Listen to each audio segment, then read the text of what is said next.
ఏ బంధమైనా నిలబడాలి అంటే వారి మధ్య ప్రేమ ఉండాలి అని అంటూ ఉంటారు కదా. అయితే ఒకసారి ఇది విను.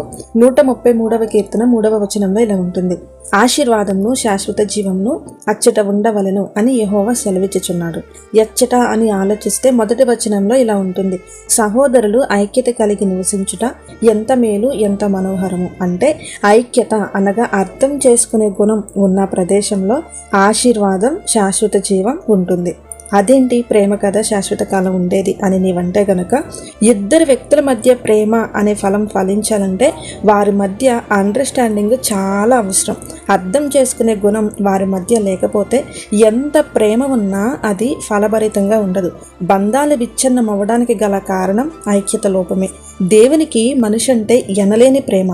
ఆయనతో సహవాసం చేస్తున్న సమయంలో అప్ అండ్ డౌన్స్ అయిన సందర్భాలలో ఆయన తృణీకరించకుండా పరిస్థితిని అర్థం చేసుకుంటాడు. సో అందుకనే క్షమాపణ అడగగానే హత్తుకుంటాడు తప్ప అవాయిడ్ చేయడు. అగాధ సముద్ర జలములు నీ ప్రేమను ఆర్పజాలవు అని ఉంటుంది పరమగీతాలలో.